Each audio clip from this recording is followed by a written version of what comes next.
and Musings. Music your heart beats for. Hi, I'm Mark Gratz. Welcome to Midwest Music and Musings, Episode 2. First up today, if you remember from Episode 1, Billy Don Burns had mentioned a band called Liar's Trial. Any mention of the word Wisconsin in front of Billy Don Burns, his first response is always, "Have you heard of that band, Liar's Trial?" So to have them be synonymous with Wisconsin in Billy Don Burns' eyes, that's a pretty unique thing for them to be able to say about themselves. Is they're about as Wisconsin as it comes for Billy Don Burns.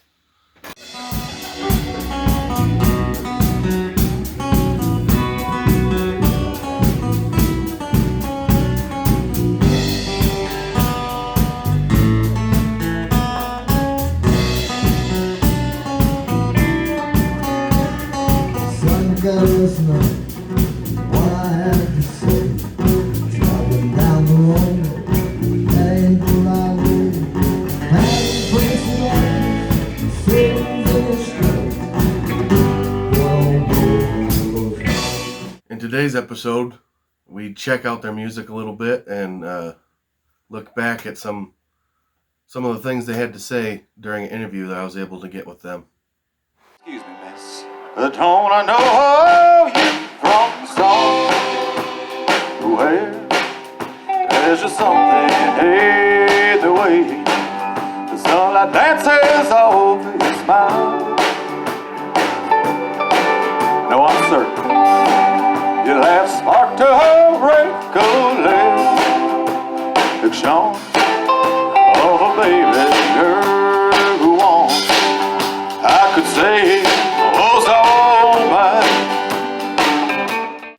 I wasn't able to get to a show with Liar's Trial or interview them in person, but I did get to do a Zoom meeting with them, and they shared some of their music with me for me to share with you.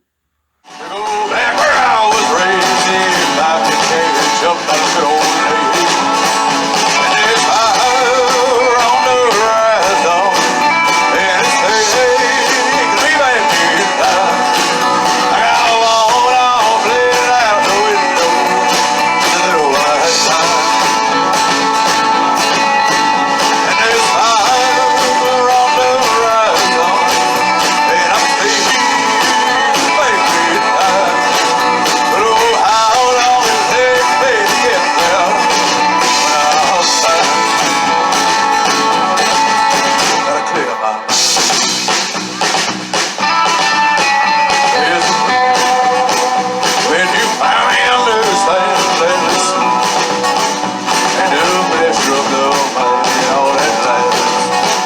All the ones that lay behind and they keep it into the best of the old time. And there's fire on the horizon, and I'm taking back in time. How long it takes me to get there when I'm outside. Yeah, me and Johnson have been playing in bands for since about 2000. So I'm Johnson. That's Johnson for about 20 years. This I started out in punk bands. Johnson was in punk bands, different ones though, and we had started up a band. I was also in a bluegrass band because once you retire from punk, you go to bluegrass or country. And punk rock True. retirement band. Very true. And so I played in a bluegrass band and wrangled Johnson into playing in that with us, even though he hated it because the music was so damn fast, and he'd be sitting in the corner playing this fucking acoustic guitar, like trying to go as fast as we were. I was playing bass in that band, and poor Johnson's like sitting there. I was not great at it. He was struggling, and I would have been worse. but it was fun, and so both me and Johnson got kicked out of that band at about the same time. And I said, well, let's start up a real dark kind of country band, something where you got a lot of murder ballads. And me and Johnson started up that and did that for a little bit of time, did some touring behind that album that was called The Church of Abject Sorrow. And then we had got our drummer, new drummer we got in the band, and he said, "Hey, you're really, some of the shit I was bringing this to practices to play didn't necessarily fit into that specific dark country genre." And he said, "Well, we could maybe expand a little bit here and change the name and essentially rebrand ourselves as a different band and maybe not pigeonhole ourselves as much." And I guess artistically it was kind of a good idea because we at least were able to not only have to write songs about murdering your children, but we were able to I think appeal to a wider audience. How did you guys come up with the name Liar's Trial?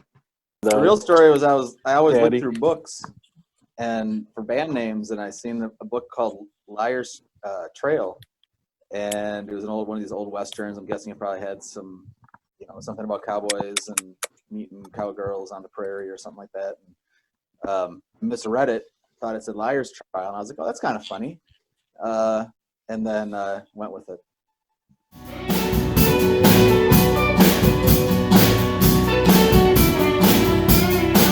That red song singing deep and loaded rich, it's not my story. The singing deep and loaded rich, time to myself, her husband another night with the same old people home, and I'll get back models just to make it to the light of the dawn. So I hear her in my hand, and I just used to be home.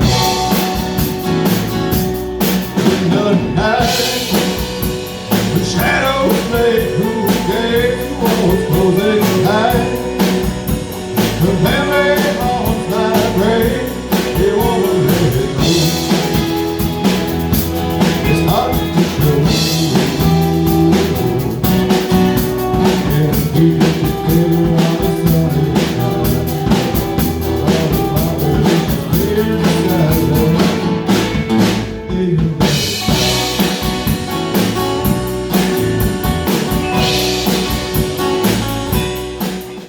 Writing or performing, what's your favorite part of the process? And there is nothing better than sitting up in front of 1,000 people and watching them watch you and enjoy what you're doing and seeing them dance and sing along if they know the song that you're playing, which usually is if we're playing a cover, not really when we're playing our originals. I don't get that one, but that part is just phenomenal. I mean, it's like it's better than cocaine. But I generally don't like being around people, which is why this pandemic has been fantastic for me because I haven't had to see anybody. When people say, "Hey, you want to go do something," or you need to go to this fucking industry event or this dinner or this award ceremony or something, I'm like, no, there's a pandemic, I can't go, sorry. And I've always hated the part where you're like sitting there waiting to play, and then like I don't know. There's just something about as I get older. I started noticing it when I was in my late 20s, and over the last 10 years here, I've started noticing it more and more that I don't like being around people. So it's hard because I love performing, but man, I love just sitting in my house. I'll tell all these people, oh, I can't wait to get back out there. Like, I'm very content just being here. So my favorite part of music is when you're working on a new song in practice, in a practice studio or whatever, and you get the song right, like for the first time, where it seems like everybody knows As you can what they tell want when to it do, and you actually can just hear. works, when Yeah. it all comes together. Yeah, like that's like when the song is born. Like I take that moment over playing to 700 or 900 people. Like I like the writing process. I don't know why. What about you, Johnson? I could lose myself in the minutia of the actual sounds sonically, the audio, like, oh, is that a spring reverb? Is that a plate reverb? Are you running a slapback delay? Are you running a tape delay? You know, just like the boring guitar pedal audio geek stuff. I've been real into that. And some of that might stem from, nobody's playing out live right now. And it's just cool to explore all that. I like being in the studio where you can pick that apart and just get a sound to sound really cool when you put headphones on. If you're just listening by yourself, getting real into it, be like, that is a cool sound. I like that. I mean, being on stage, it's cool. It's not my favorite part, in all honesty. I like the songs, like, just putting parts together and putting different sounds together, matching those to lyrics, getting the theme, getting an emotion across through sound. But I like the studio down and dirty, just the stuff that might bore the pants off people. And like, I think that's cool. I get into that. So to sum it all up, we're like an agoraphobic country Talk about band. that no more. This is boring. We like music, but not so much people. And I agree. It is a lot of waiting. It ain't all rock and roll. Like when you're doing shows, it's a lot of waiting. But that can be pretty cool. You see some weird stuff, which is rad. Yeah, I like shows, and I do like meeting people. I haven't been crazy excited about getting back to it, but I do like, I mean, you know, like when you've got, you know, like Billy Don Burns is a really good example. You know, just sitting around and getting to talk to him or whatever at a show, like it's like a once in a lifetime thing that you get to do. It's amazing, you know. As you could hear from their responses during the interview, the members of Liar's Trial have different perspectives on what their favorite part of the process is, but as you can see, when all those differences come together, it makes something wonderful. I've had the pleasure of seeing Billy Don Burns perform quite a few times over the last few months, and one thing he always brings up at every show is Liar's Trial. He's mighty proud of them, and I can, after speaking with them and getting to know them on a little bit more of a personal level, I can understand why they're awesome people and they're great musicians.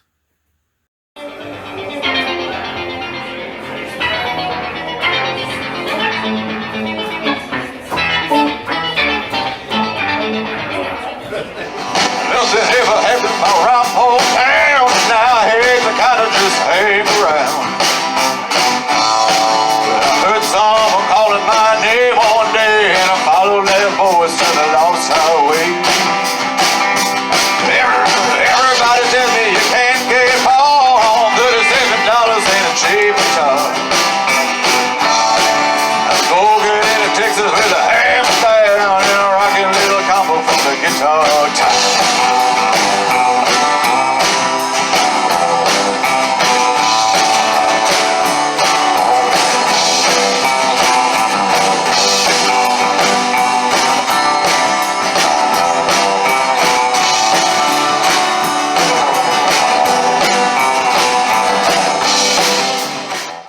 Also on the board today is another local artist, Liar's Trials from Milwaukee, Wisconsin. Just a stone's throw away to the south is Beloit, where Tim O'Grady performs and is from. I chose both of these artists to be part of the show, this episode, because they both represent the same southeast corner of Wisconsin. I'd like to apologize in advance for the poor audio quality during the Tim O'Grady interview portions. We must have picked up some interference from one of the nearby TVs or something. Very sorry about that. Alright, this one's called Have a Beer.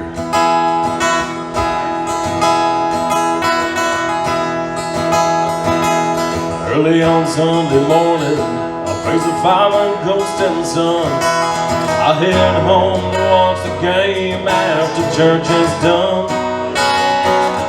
When the Packers score a touchdown, I let out a cheer. That's right about the time I have a beer. Well, I stare out the window, I hate field of a yard. Needing to learn fencing, but not doing job that's hard. I start up the mower, put her into gear. That's right about the time I have a beer.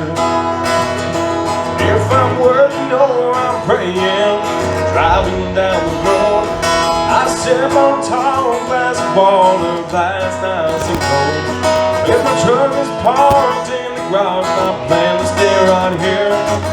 It's right about the time I have a beer. Tim just performed here at Coach's Bar and Grill in Beloit, Wisconsin. A handful of your songs are about life in Wisconsin.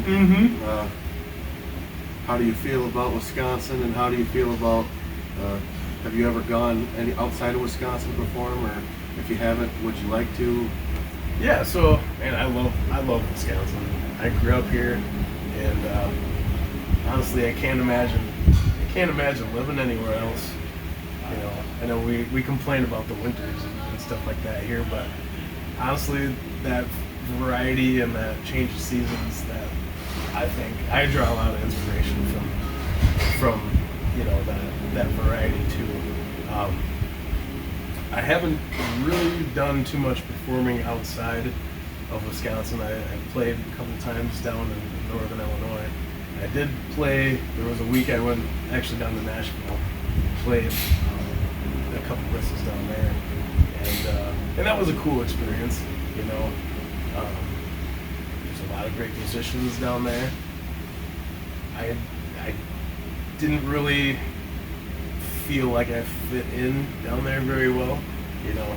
There's not as much maybe traditional country as I would have liked to have seen, but don't get me wrong, damn good musicians, very talented. But yeah, I don't know.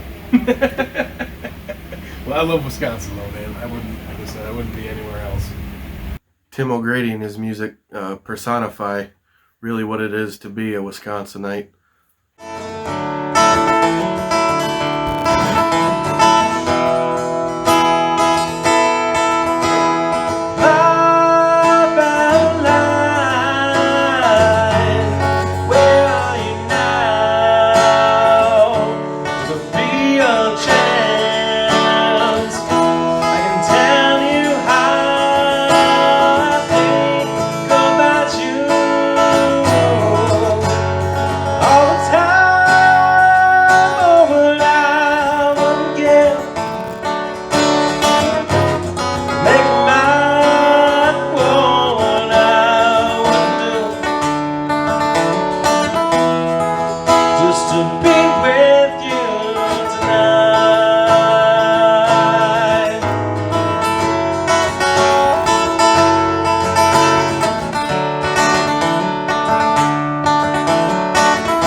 What's the reason behind the music for you? Like, why do you like to perform and write?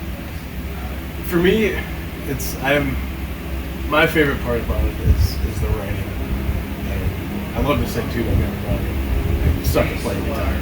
That's just that. But for me, it's honestly, and that's why I gravitate towards like the more traditional country style, is telling the stories, you know, of everyday life. And, you know, putting the twists in the songs like that. But it just, I don't know. I just sing about my own life, about stuff that I've experienced.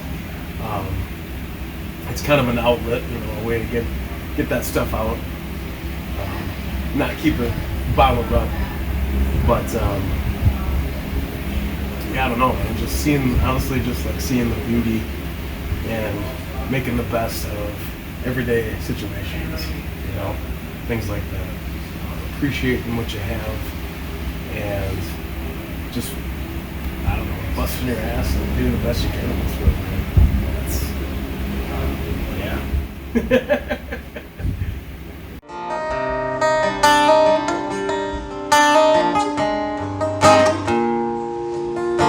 The wind and the rain are beating down my door.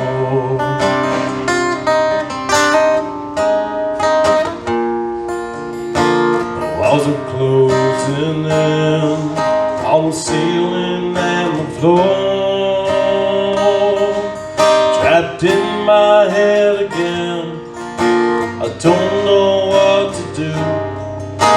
The devil on my shoulder says, just a drink or two.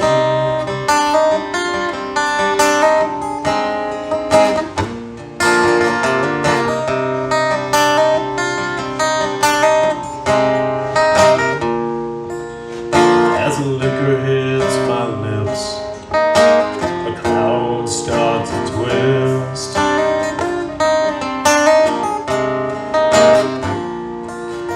Look the devil in the eye. Is each sip worth the rest? I sink deep into the glass, and I get swept away with a storm ever pass.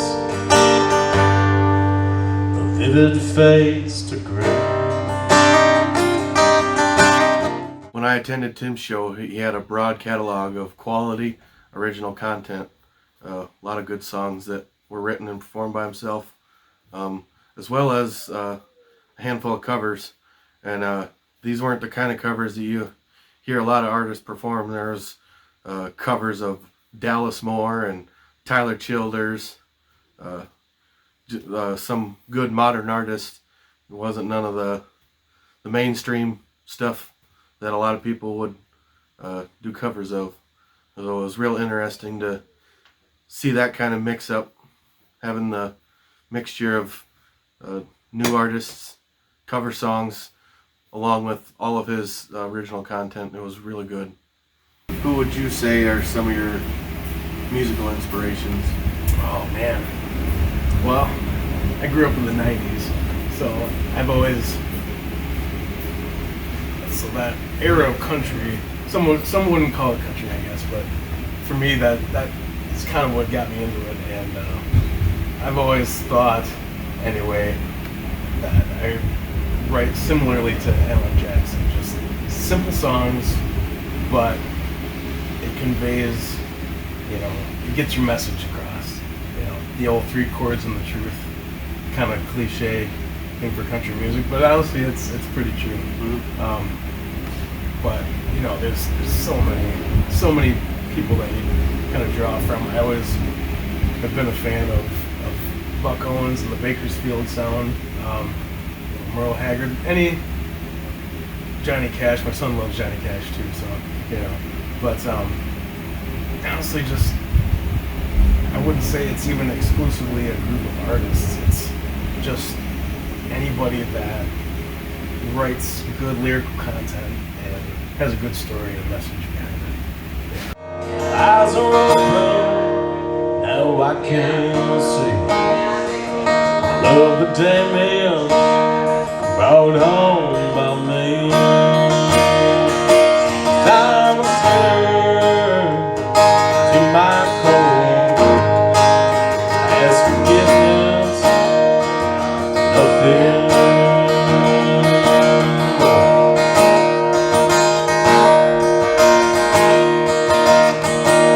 I'm a sinner to my core. Ask forgiveness, nothing more.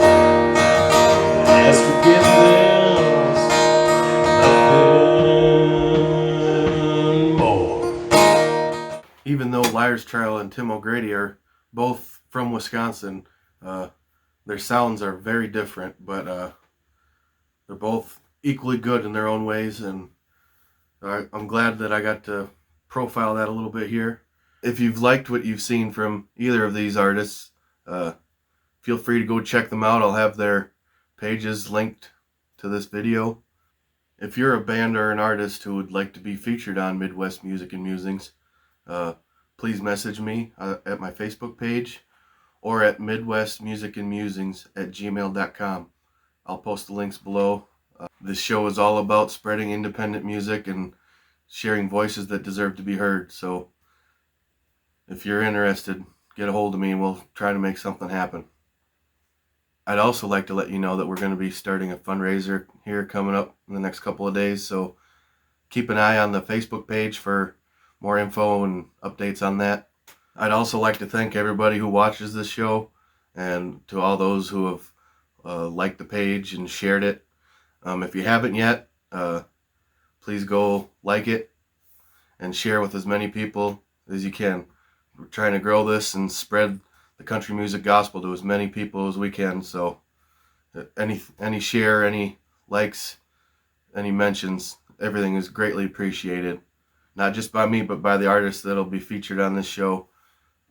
So thank you. Mark Gratz for Midwest Music and Musings signing off. I hope you enjoyed today's episode, and we look forward to seeing you for episode 3. We've already got something special lined up for that, so stay tuned. Until next time, let that music keep your heart beating. Dang.